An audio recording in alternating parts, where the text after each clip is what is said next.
So we're starting the second part. So here are our next steps. I am going to drop a document in the chat.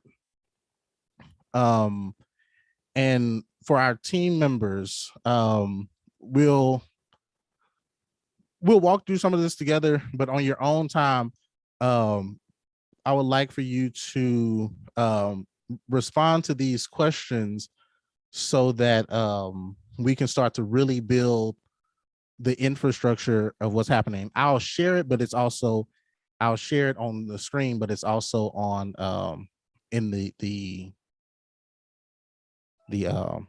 thing. Oh, hold on, my for our team members. All right, that was playing. All right, can y'all see my screen? Yes. Yes, we can. All right, so here we go. Internal team first. The first question is, what keeps them awake at night? So when we're thinking about this, we're thinking about the people that we are trying to reach. And church is really interesting because in theory, our thought is that, oh, we're offering Christ to people. Yes. Every street corner, every pastor, every church is offering Christ to people. But what is missing with church marketing is that we are tapping into what the church wants to give from a sense of like,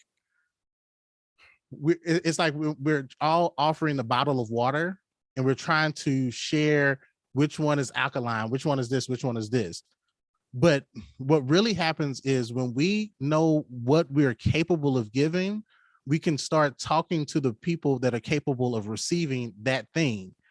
Oftentimes our goal for many churches, we start to implement 1 million programs that nobody is asking for, but they may be necessary, but we don't know how to communicate the need for them.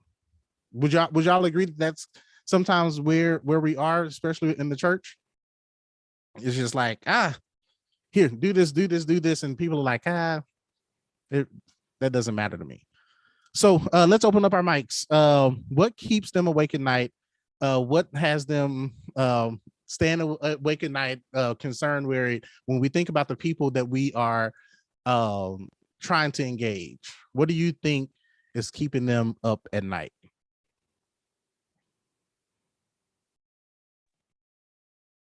Financial concerns, concerns about their family's well-being, health issues. Oh, hold on, slow down. I'm gonna make a copy so I can put some of these in here while we were doing it.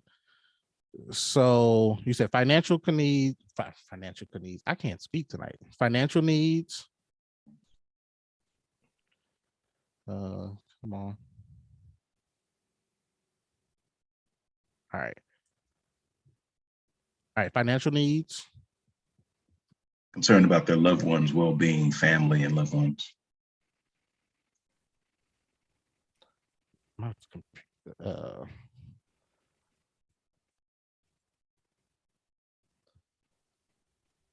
What else keeps them up at night? Stressors from work. Ooh. Yep.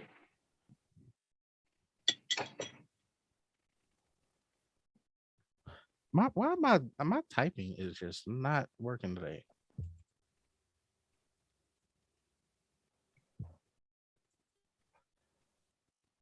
Okay. What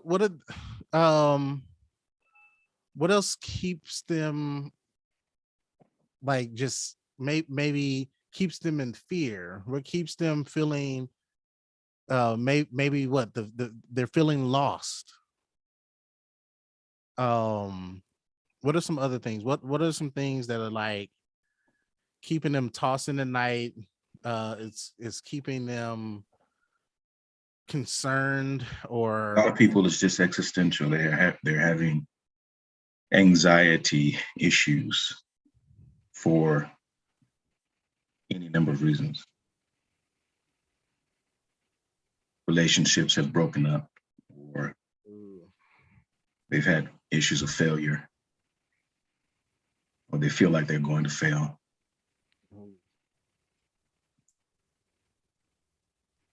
Those are good. All right. Somebody says, Jennifer said, the economy, and the state of the world.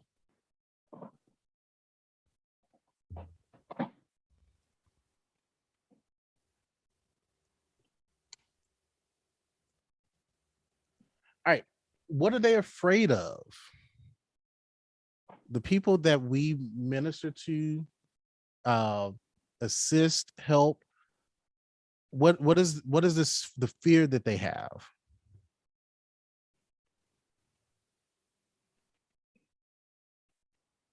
Oh, Demeter, is that going under afraid of?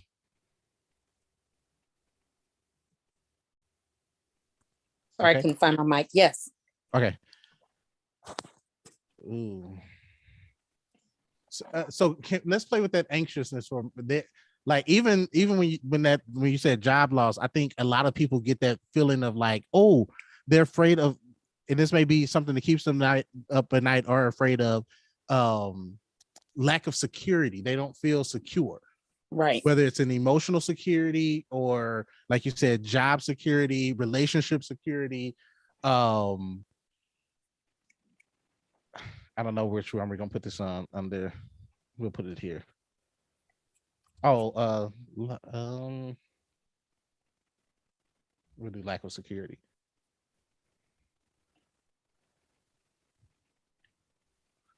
All right, and then we can add to this, because this is going to shape how we begin to speak. Because one thing that we know, and then for the external team part, one of the themes for Impact is building healing communities. And when we think about that and the stuff that we're doing, it really aligns with that. However, when we think of healing communities, what does that mean? And we won't push that out now, but for all the teams, when we think of healing community, that's what they need. But the way they want it is feeling secure, knowing that, stuff is okay, understanding that they're not alone. Afraid of being alone. All right, what are they angry about? What's making them upset? What's making them furious? Not being heard. Ooh, can you push that out a little bit? I think I got that from you. Can you push that Yeah, out? you did. Yes, not having a voice, not feeling heard by the people that care about them and that they care about.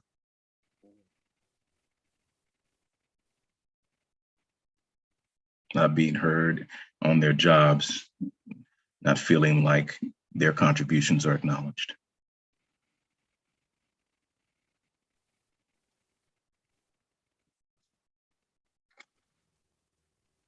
One of the major issues with children and parents and being in school.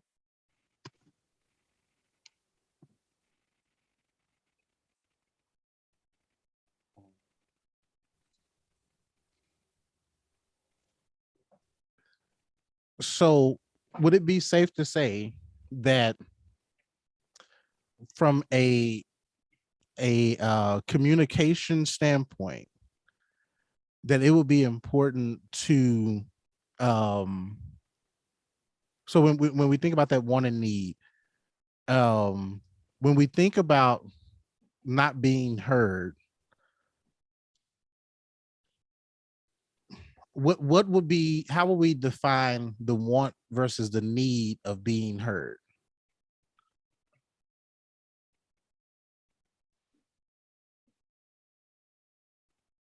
And anybody can chime in. The want versus the need of being heard, because the need is the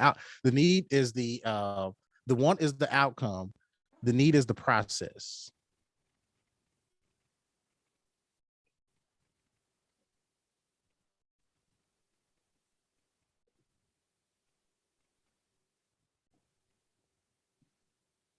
Could you clarify that question?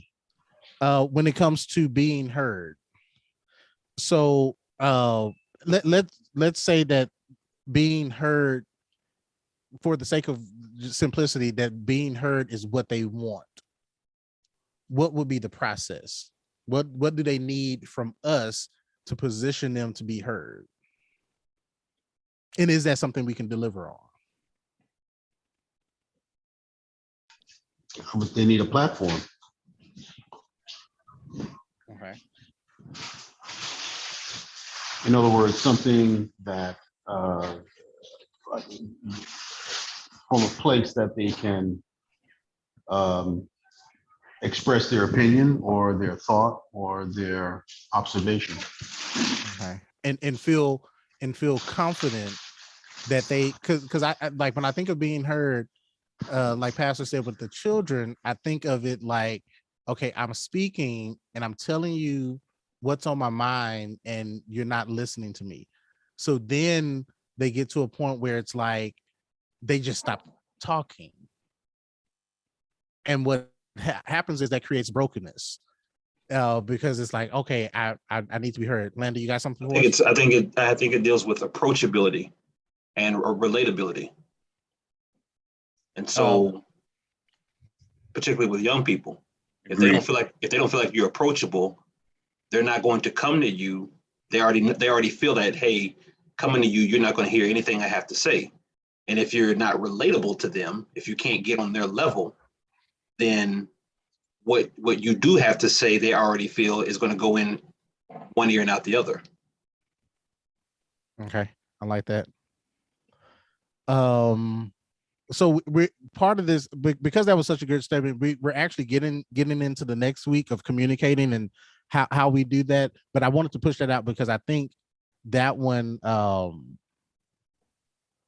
is making a lot of people back up, because even in the church they may not be being heard, so they just rather do something else. At school they rather not, they're not being heard, so they're like, they drop out or whatever the case may be. So again, to this point with the marketing, we understand, hey, they want to be heard. How can our content, how can our message, how can what we say help their voice to be empowered, to where they don't give up on belief in themselves because they're not being heard? Because the after effects of that is, okay, because I'm not being heard, I'm going through depression. Because my voice doesn't matter, I stop speaking. Because no one is concerned about how I feel, I'm gonna just stop feeling. So I think that was good. Let's skip down to number 6. And then when we're thinking about this, we're thinking about whoever we're trying to reach, whether it's married couples, singles, millennials, children, and every church is trying to reach them all. But what are their desires? What do these people desire? Results, plain and simple. I need results. I need a resolution. I need answers to my problems. Good stuff, sir. Do y'all mind if we jump into communication real quick? We'll talk about it later, but what are some results that the church can offer to even some of the stuff that we've said before? And I'll put it up to where we can see some of the stuff that we've said. Because, like, to Landa's point, a lot of people are turning a deaf ear to the church because they're not seeing the results. And my camera's going to come back on in just a second.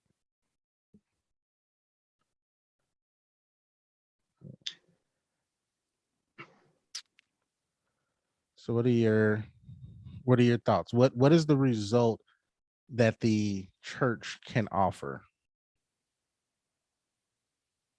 I think the church needs, when we talk about communication, the church needs to be transparent.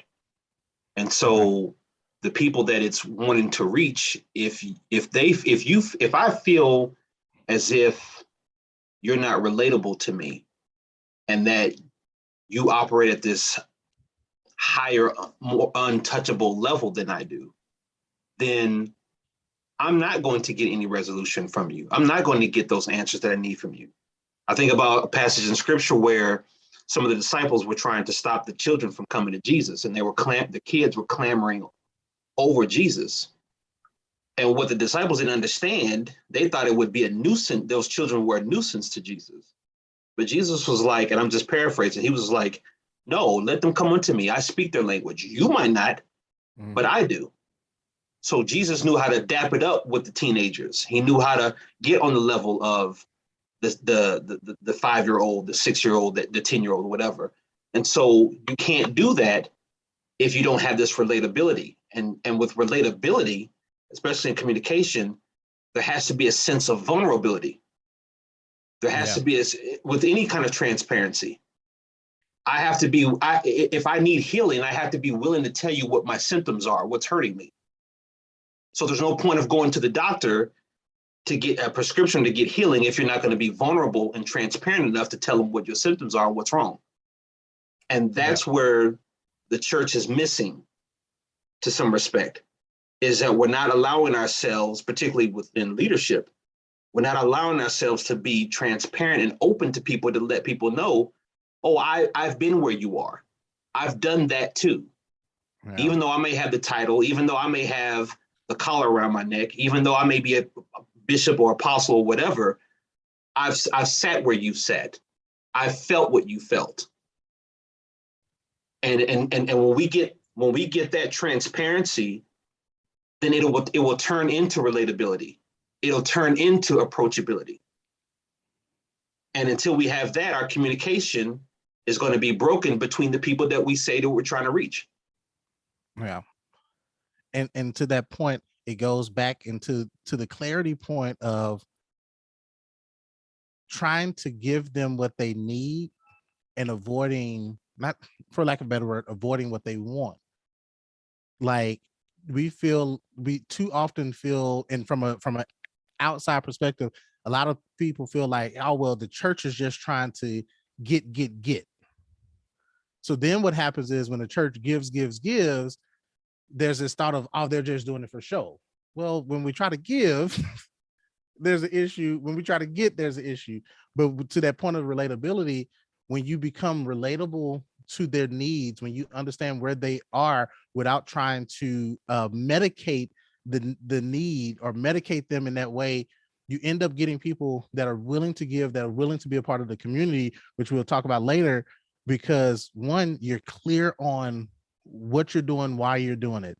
You're clear on who they are, what their brokenness is, and you can speak their language from that, again, to Landa's point, from that vulnerability.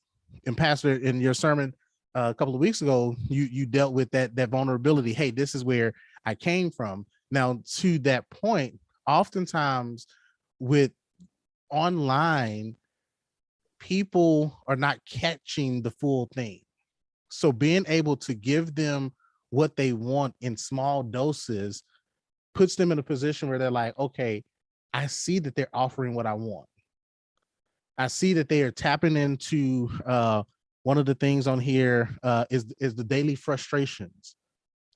What are the daily frustrations of the people that we're speaking to? Because when we understand the daily frustrations of them, then from a content perspective, we can start sharing the remedies for these frustrations. And sometimes that remedy will directly be linked to Bible. Sometimes that remedy will be directly linked to a personal story, a personal experience that they can relate to and connect to in a very transparent and clear way.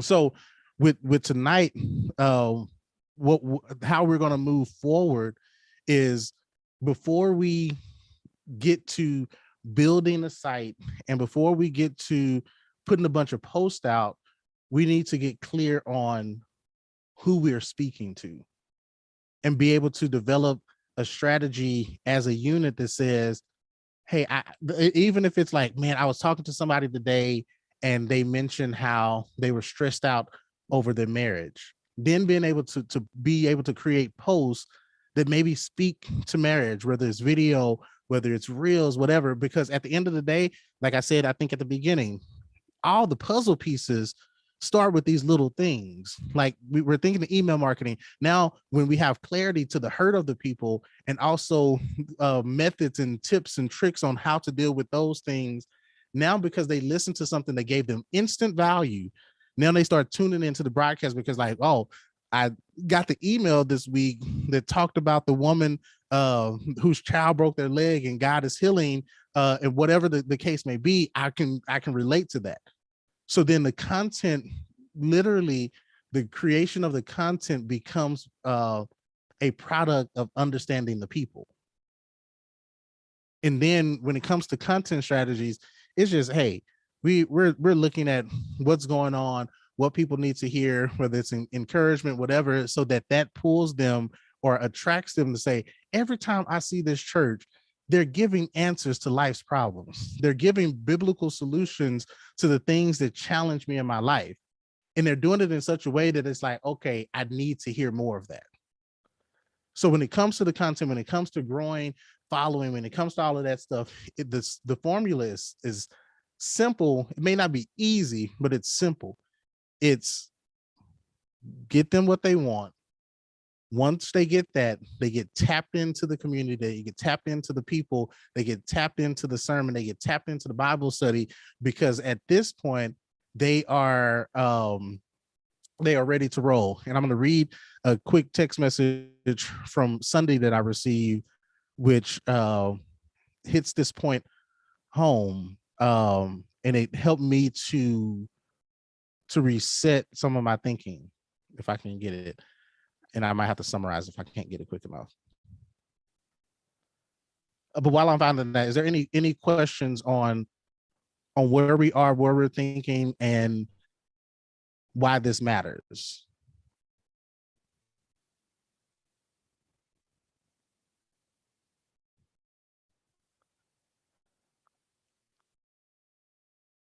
Okay, so all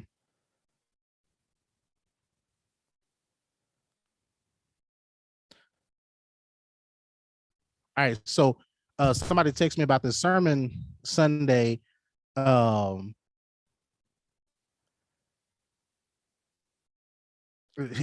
said the fact that he keeps saying shift is cracking me up. I was really crying about this last night. And I was like, like, make that make sense to me. She says, he makes really great points and has a good way of transforming the story. For me, since I made a choice to listen to Pastor K when I want to hear a sermon, which isn't every Sunday, but when I do, I get confirmation on something. If asked for something, I don't know what they were trying to say. So to that point, when I read that, I realized that people have to get to the point to where they make a choice to listen to Impact. Sometimes the way they listen to Impact is by suggestion of partners and friends. But what really happens is they make that choice by having one piece of a moment that actually triggers their concern, their fear, their desire. And they're like, oh, that moment made sense to me. Let me figure out what else he said. Let me figure out what else the ministry said.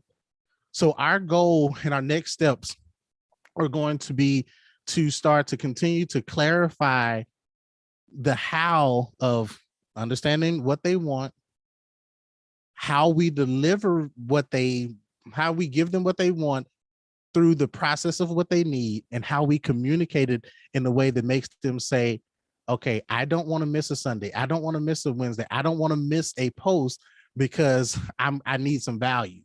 I need some answers to solutions. And then we have to determine who we're talking to. That's a part of declaring who are these people? Or is our posting just for the millennials, or is our posting just for children? And then from there, we can start to model the way of what church should be like as we rethink church and build those healing communities. So what we're going to do next week, for those who are available, we will go over the communication strategy, which is what we're going to start to say on the website, what we're going to start to say on posting. But the kind of the assignment between this week and next week, and this will be emailed to y'all. The assignment from this week and next week is to create a list of those things from the clarity thing. What are they going through? What are they dealing with?